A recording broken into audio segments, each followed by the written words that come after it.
जय हिंद दोस्तों। हम आपके सामने फिर से हाजिर हैं। बहुत दिनों से आप जिस वीडियो का इंतजार कर रहे थे, हम आपके सामने उसी वीडियो को लेकर आए हैं। जो भी चीज़ें आप चाह रहे हैं जानना, हम कोशिश करेंगे आज की वीडियो में आपको वो सब दे पाएँ। तो चलिए शुरू करते हैं आपके सबसे ज़्यादा इंतज़ार वाले, सबसे चहेते वीडियो का। तो हमारा जो आज का वीडियो है, वो है बहुप्रतीक्षित नायब तहसीलदार यानी कि विभागीय परीक्षा का। जो विभागीय परीक्षा होने वाली है, उसके संबंध में हम आपका वीडियो लेकर आए हैं। ठीक है, सबसे पहले क्या हो रही है? विभागीय परीक्षा। विभागीय परीक्षा का मतलब होता है डिपार्टमेंटल एग्जाम। डिपार्टमेंटल एग्जाम, ठीक है। यानी कि जो पहले से नौकरी में पदस्थ है, उनको डायरेक्ट प्रमोशन का ऑप्शन मिलता है। डायरेक्ट प्रमोशन का मतलब होता है यदि रेवेन्यू में नहीं भी हैं, आप जेडीओ हैं, आप ऑपरेटर हैं, आप बाबू हैं, सहायक ग्रेड 3 है, 2 है, ठीक है, तो भी आप डायरेक्ट जो मजिस्ट्रियल पावर की पहली सीढ़ी है, ठीक है, उस पर चढ़ जाते हैं। किसके थ्रू? जो एनटी का एग्जाम होता है, नायब तहसीलदार का एग्जाम होता है, ठीक है, उस पे। क्योंकि नायब तहसीलदार के बाद तहसीलदार, तहसीलदार के बाद एसडीएम या डीसी डिप्टी कलेक्टर, उसके बाद ज्वाइंट कलेक्टर, उसके बाद आपका अपर कलेक्टर, ठीक है, एडिशनल कलेक्टर, एडिशनल कलेक्टर के बाद कलेक्टर। तो ये जो सीढ़ी है, आप उसकी पहली सीढ़ी में चढ़ जाते हैं। ये मजिस्ट्रियल सीढ़ी है, कार्यपालिक पद है, ठीक है। राजपत्रित कार्यपालिक पद है ये। पहले अराजपत्रित था, बाद में इसमें संशोधन हो गया, राजपत्रित हो गया। प्लस अभी आप किसी भी ग्रेड पे हो, 2400 पे हो, 2100 पे हो, ठीक है, 2800 पे हो, तो जब आप ये एग्जाम निकाल लेते हैं तो आपका सीधे ग्रेड पे हो जाता है 3600। तो ये सारे इसमें बहुत सारे फायदे भी हैं। एक मजिस्ट्रेट होना, आपकी सरकारी गाड़ी होना, ठीक है, आपके पास मजिस्ट्रेट पावर होना, आपके पास लॉ एंड ऑर्डर की पावर होना, उसके बाद समय समय पर आपको जज की पावर है, जज प्रोटेक्शन है आपके ऊपर। तो ये बहुत सारे फायदे हैं। फायदे के साथ साथ एक ओहदा है, ओहदा है, पावर है। पावर यानी कि कलम है आपकी, आपकी कलम से आप कोई भी निर्णय ले सकते हैं और आपका निर्णय समाज के लिए बहुत महत्वपूर्ण हो जाता है। उस परिस्थिति में ये एक बहुत महत्वपूर्ण परीक्षा है जो होनी चाहिए, हर वर्ष होनी चाहिए। इसके कुछ पद आरक्षित होने चाहिए जो डिपार्टमेंट के थ्रू हो, लेकिन ठीक है, नहीं होते हैं तो नहीं होते, पर फिर भी जो बहुत सालों से लंबित थी, है ना, बहुत सालों का मतलब है अंतिम बारी 2018 में हुई थी, ठीक है। 2018 में लगभग 109-110 पदों पर हुई थी। तो 109-110 पद जो है ये 2026 में सभी 2027 मतलब 27 में लगभग ये सभी क्या हो जाएंगे? नायब तहसीलदार से तहसीलदार हो जाएंगे। तो हमारे ये पद और खाली हो जाएंगे, ठीक है। इस पर हम अभी और चर्चा करते हैं अभी डिटेल में। अभी सिर्फ हम विभागीय परीक्षा की बात कर रहे हैं। तो ये परीक्षा होने वाली है जो 2017-18 में हुई थी, ठीक है। हाँ, 17 में हुई थी, 18 में इसकी नियुक्तियां हो गई थी, 18-19 में नियुक्तियां हो गई थी इसकी। तो इस पद के लिए कौन कौन एलिजिबल है? सहायक ग्रेड, ठीक है, 1 2 3 मतलब सॉरी 2 3, उसके बाद जेडीओ, लिपिक आपके अन्य, ठीक है, उसके साथ साथ आपके पटवारी। तो ये सभी लोग इस पद के लिए एलिजिबल है। वर्तमान में जो शासन ने पद निकाले हैं वो 76 पद का नोटिफिकेशन अभी एक रफ सर्कुलर घूम रहा है, ठीक है। तो अभी उस पर हम डिटेल में चर्चा बाद में करेंगे। सबसे पहले चर्चा ये कर लें, पदों की बात कर लें या इस परीक्षा की बात कर लें। तो जो इससे लंबित होने का मुख्य कारण क्या है? बहुत सारे लोगों को मुख्य कारण नहीं पता है। तो अभी जब हम सिलेबस की बात करेंगे तो आपको मुख्य कारण पे हम समझाएंगे। अभी जो है हम पुराना सिलेबस ही आपको बता रहे हैं कि सिलेबस क्या है, आपको पता होना चाहिए एटलीस्ट। हमने हालांकि व्हाट्सएप चैनल पे डाल दिया है, पुराने पेपर्स भी शेयर कर दिए थे, है ना। 1 हफ्ते से ज़्यादा हो गया हमने ये सब चीज़ें शेयर की थी और आप तक पहुँच भी गई होंगी, किसी न किसी के माध्यम से आप तक वो पहुँच भी गई होंगी, तो वो अच्छी चीज़ है। अब मुद्दा क्या है?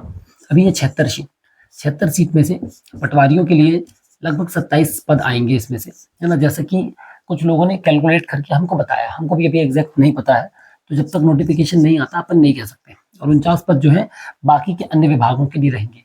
27 पद में भी ये फिर डिवाइड होगा, ठीक है, जनरल, ओबीसी, एसटी, एससी, और हो सकता है इसी में एक डिसेबिलिटी वाला जो होगा, फिजिकली हैंडीकैप्ड वाले होंगे, वो भी होंगे इसी में, ठीक है। एक्स सर्विसमैन भी इसी में होंगे। तो बहुत सारे पद हैं जो इसमें आरक्षित हो भी सकते हैं, नहीं भी हो सकते हैं।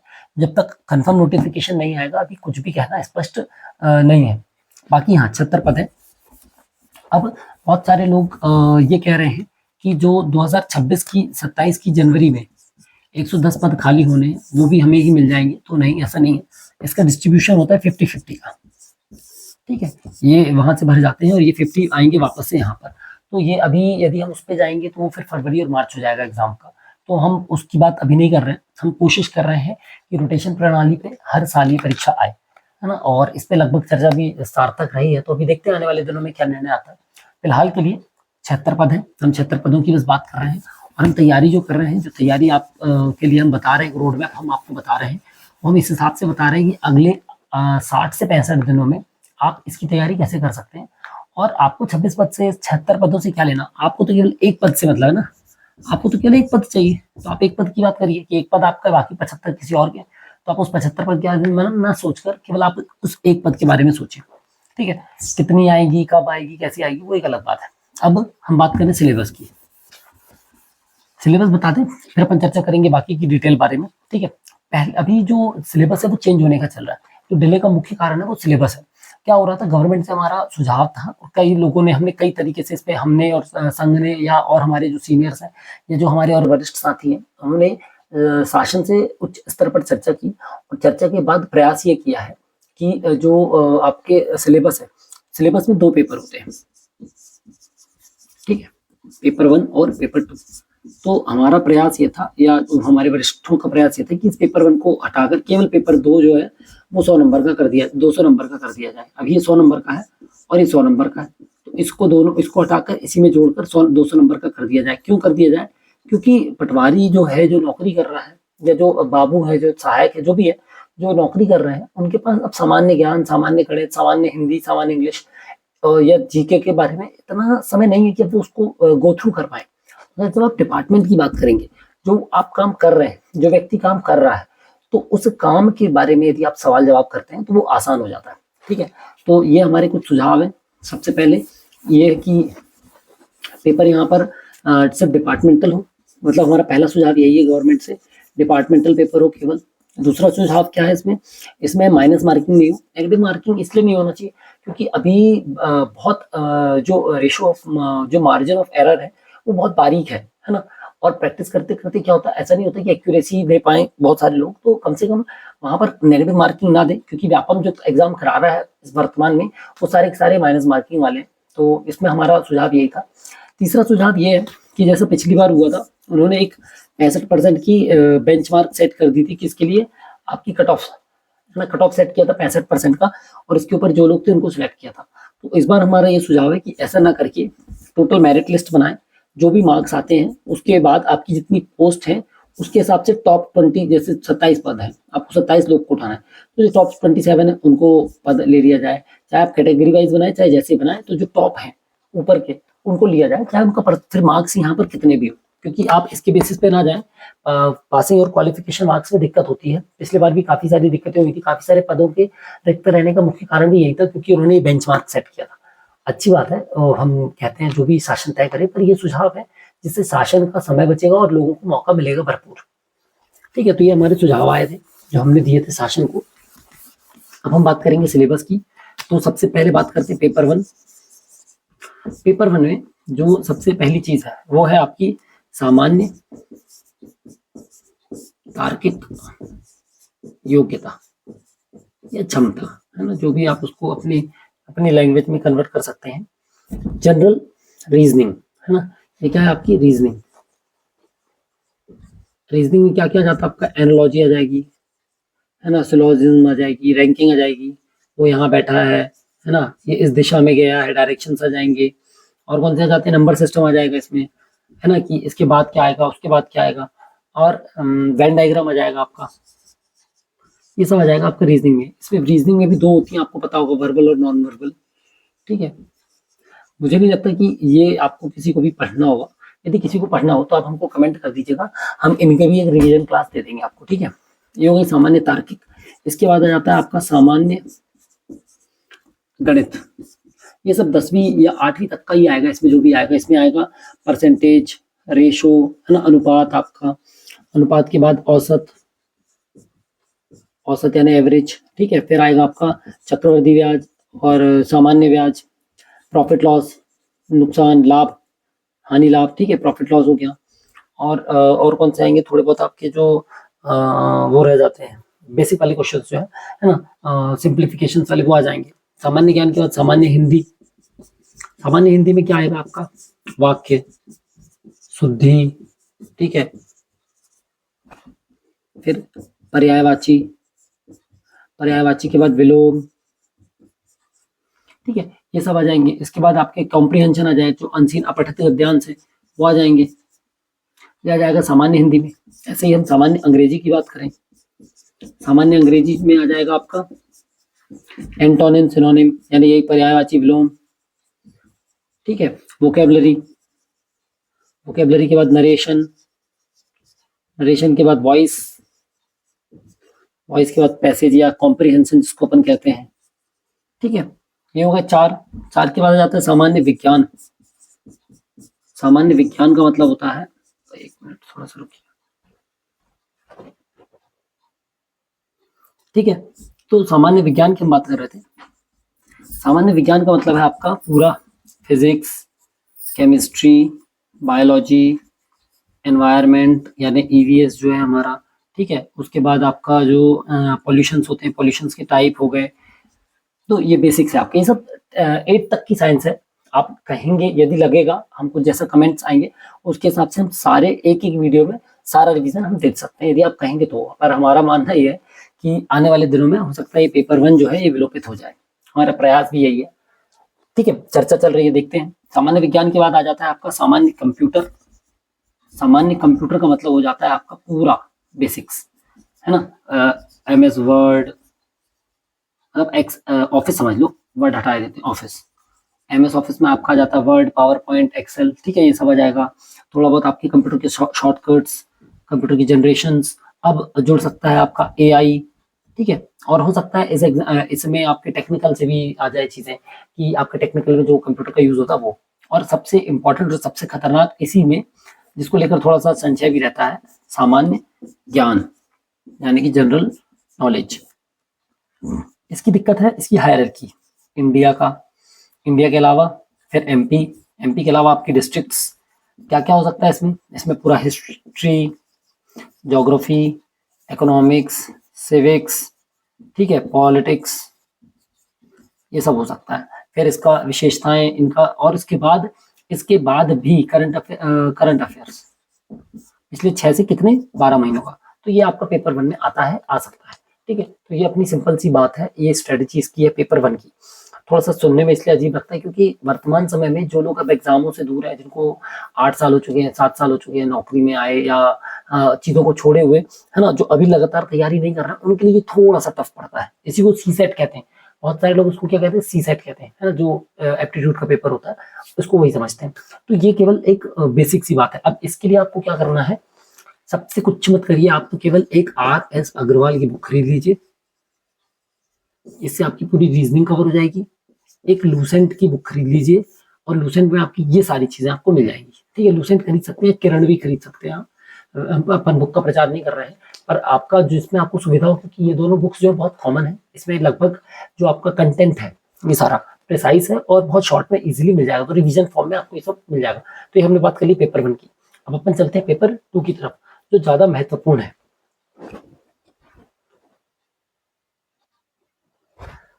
अब हम बात करते हैं पेपर 2 की, जो सबसे ज्यादा महत्वपूर्ण पेपर है, पेपर 2 यानी कि विभागीय प्रश्न पत्र, है ना, विभागीय प्रश्न पत्र। अब आप समझिए, जो हमने पेपर 1 की बात की, पेपर 1 के मार्क्स है 100, ठीक है, तो पेपर 2 के भी मार्क्स है 100, लेकिन उसमें 100 मार्क्स का पता नहीं है, किसी से भी कितने भी आ सकते हैं, कितना भी आ सकता है ना, इसलिए उसमें नहीं कह सकते। लेकिन इसमें आपका सीधा सीधा 3 भागों में बांटा हुआ है पेपर 2 को। किन 3 भागों में बांटा हुआ है, हम पुराने सिलेबस की बात कर रहे हैं, है ना, नया सिलेबस क्योंकि आया नहीं है। 30 नंबर का, 20 नंबर का और 50 नंबर का। तो जो पहला 30 नंबर है आपका, वो क्या है, शासकीय सेवा से संबंधित नियमों का ज्ञान, ठीक है, नियमों का ज्ञान। जो दूसरा, जो 20 नंबर का, वो क्या है, राजस्व शब्दावली एवं राजस्व शब्दावली ठीक है। और इसके अंतर्गत सारे जो विभाग और अधिकारिता के पद वगैरह की जानकारी वो सब इसमें आ जाती है। और तीसरा और सबसे महत्वपूर्ण जो है वो अधिनियमों का ज्ञान है, अधिनियमों का ज्ञान। ठीक है, इसमें इन्होंने 50 नंबर को बांटा हुआ है। कैसे बांटा हुआ है? 25 नंबर में आपकी MPLRC है, 15 नंबर में आपकी RBC है और 10 नंबर की भौगोलिक नियमावली है।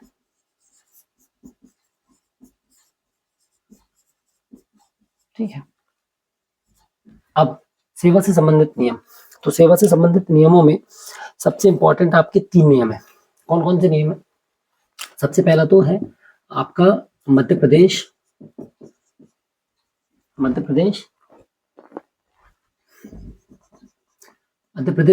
सिविल सेवा अवकाश अधिनियम, सिविल सेवा अवकाश अधिनियम। जो अवकाश नियम है वो कौन से वर्ष का है? 2026। पूर्व में क्या था? 1977। ठीक है, तो चेंज हो गया 1900, इसकी बात करेंगे। फिर आता मध्य प्रदेश सिविल सेवा आचरण अधिनियम। ठीक है, आचरण अधिनियम, ये कौन सा वर्ष है? 1961, नहीं सॉरी 1965 है। 1961 वाला है। 1965 वाला जो वो है सेवा की सामान्य शर्तें, सेवा की सामान्य शर्तें 1961। ठीक है, तो ये सिंपल सी बात है आपकी। इनमें सीधे सीधे आपकी सारी चीजें दी हुई है। सिविल सेवा अवकाश अधिनियम में अवकाश क्या होता है, कितने प्रकार का होता है, किस अवकाश में कितना वेतन मिलेगा, किसको कितनी पात्रता है। ठीक है, अर्जित अवकाश क्या है, लघुकृत अवकाश क्या है, उसका हमने एक 1977 वाला वीडियो बनाया था। 26 वाला भी हम डिटेल में बता देंगे आपको। फिर सिविल सेवा आचरण अधिनियम कि किस शासकीय सेवक को कब क्या काम करना चाहिए, कब किस काम को करने से उसको शासन को क्षति पहुंचेगी और उसके लिए कौन सा दंड दिया हुआ है, कितना दंड हो सकता है, कितनी शास्ति हो सकती है, ये इसमें दिया हुआ है। तो सेवा की सामान्य शर्तें जो मूलभूत सेवा की सामान्य चीजें इसमें सारी दी हुई है। फिर एक और इसी में इंपॉर्टेंट आ जाता है, चौथा पॉइंट है वेतन और भत्तों से संबंधित। ठीक है, वेतन तथा भत्ते वो इसी में आ जाते हैं आपके। फिर आ जाता है राजस्व शब्दावली। राजस्व शब्दावली का मतलब है आपकी वसूली से संबंधित। ठीक है, आपके राजस्व के पदों से संबंधित, तहसीलदार, कलेक्टर, आयुक्त, अनुविभागीय अधिकारी। ठीक है, राजस्व न्यायालय से संबंधित, विभिन्न पदों से संबंधित। ठीक है, कार्य प्रणालियों से संबंधित, ये सारे इसी के अंदर आ जाते हैं। ठीक है, और इसके लिए मतलब ये तो हमने आपको बताया, इनके लिए आपको बेयर एक्ट उठाना है। आप कुछ मत करो, आप तो जो भी आपके आसपास लॉ बुक्स होंगी, ठीक है, जहां पर बुक्स मिलती है नियम कानून की, वहां से आप बेयर एक्ट ले लीजिए सारे के सारे, कोई दिक्कत नहीं, आराम से हो जाएगा। इसके लिए सबसे अच्छी है भारतवाणी प्रकाशन की एक बहुत अच्छी बुक आती है राजस्व शब्दावली करके, है ना, वो आपको इसको कंप्लीट कर देगी। अब आ जाते हैं MPLRC जो कि 1959 है, लेकिन यथा संशोधित 2018 और बाद में फिर एक बार 2022 में और एक बार 2023 में भी संशोधन हुआ है। तो वो अमेंडमेंट्स के साथ आप इसको पढ़ सकते हैं, इसके डिटेल हम अलग से बता देंगे। RBC मतलब कि राजस्व पुस्तक परिपत्र, यानी कि एक किसान की जो क्षति हुई है उसकी पूरी जानकारियां। ठीक है, इसमें आपके जो भी बेसिक है सारी चीजें ये इसमें आ जाएंगी। इसमें इंपॉर्टेंट क्या है MPLRC में इंपॉर्टेंट है धारा, विषय, शक्ति, अधिकारिता, शक्ति यानी कि अधिकारिता। ठीक है, फिर समय सीमा, उसके बाद आता है समय सीमा के बाद अपील, फिर अपवाद। ठीक है, इसको ऐसे पढ़ेंगे तो आपको आराम से MPLRC याद हो जाएंगी। फिर आता भौगोलिक नियमावली, पहले बहुत सारे मतलब अलग अलग भागों में थी, इसको कंपाइल करके 2 भाग बना दिए गए हैं, क्योंकि इससे जो एक इम्पोर्टेंट पार्ट था भौगोलिक नियमावली का, वो भू सर्वेक्षण नियम 2020 यानी स्वामित्व के समय अलग कर दिया गया, तब तो ये कन्वर्ट होकर 2 भाग में बची है, भौगोलिक नियमावली भाग 1 और भाग 2। ठीक है, तो ये हो गई सिंपल सी बात, इसमें आपको ज्यादा दिक्कत नहीं होगी। ये है पूरा आपका डिपार्टमेंटल एग्जाम का पेपर 1 और पेपर 2 का डिटेल। ठीक है, अब हम एक बार और शॉर्ट में आपको बता दें कि आपको इसको कितने दिन का क्या टाइम टेबल सेट करना है, तो आप इसको कर पाएंगे। तो जो हम बात कर रहे थे वो आपसे हम बात कर रहे हैं 60 दिनों की तैयारी। 60 दिनों में आप अपनी छुट्टी उट्टी सब निकाल दीजिए, तो जो आपके पास 60 दिन बचेंगे आज से या कल से या परसों से, जब से भी आप 60 दिन का टारगेट तय करते हैं उसकी बात। सबसे पहले आपको 1 से 20 दिन का टारगेट तय करना है, उसमें आपको रखना MPLRC। ठीक है, MPLRC आपको पूरी तैयार कर देनी है, प्लस जो आपके सर्विसेज के नियम है सेवा की सामान्य शर्तों वाले, वो इसमें आप कवर कर लीजिए। फिर आपके पास आता है 21 से लेकर लगभग 35 दिन। 21 से 35 दिन के बीच में आपको क्या कर लेना है, आपकी जो RBC और नियमावली है ना, जो भौगोलिक नियमावली है वो कर लेनी है। साथ में आप यहाँ पर थोड़ा सा नहीं 35 तक यही करिए। फिर आते हैं अपन 36 से लेके 45 तक। 36 से 45, 36 से, हाँ 36 से 45, 40, 36 से 40 करिए आप। 36 से 40 में आपको सारे बेयरेक्ट देख लेने हैं एक बार नोट्स में, ठीक है। और उसके साथ आपको शब्दावली कर लेनी है। शब्दावली करने के बाद 40 से 45 दिन में आपको शुरू करना है अपना रिवीजन। जो आपने ये सब पढ़ा है आपको उसको पूरा रिवाइज करना है, ठीक है। एक बार रिवाइज कर लेना है अपन को। फिर अपन को करनी है 46 से लेकर 50, 46 से 55 तक ना, 46 से 55 तक करना है अपन को क्या, पेपर 1। यदि पेपर सिलेबस चेंज नहीं होता है तो पेपर 1 का हमको करना है रिवीजन।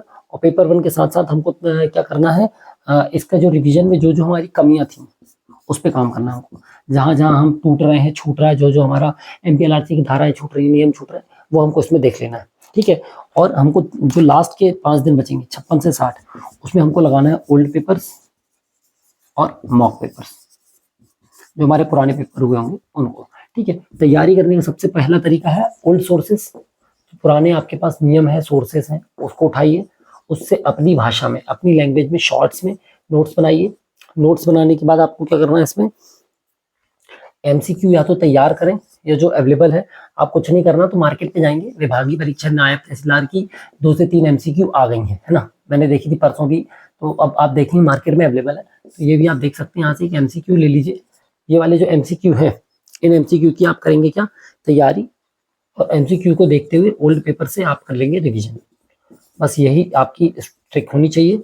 इसको आप तैयार कर लीजिए। आपको किस पॉइंट पे, किस चीज़ में ज़्यादा डिटेल की जानकारी चाहिए है, आप हमको बता दीजिएगा। आने वाले दिनों में हम सारे टॉपिक्स पे एक डिटेल्ड वीडियो बनाते चलेंगे, ताकि हम आपकी मदद कर पाएँ इस एग्ज़ाम में। और आगामी आपके एग्ज़ाम के लिए सभी को शुभकामनाएं हैं। बिना डरे, बिना घबराए अपन को तैयारी करनी है। पहला प्रयास हमारा यही है कि पेपर 1 ना रहे।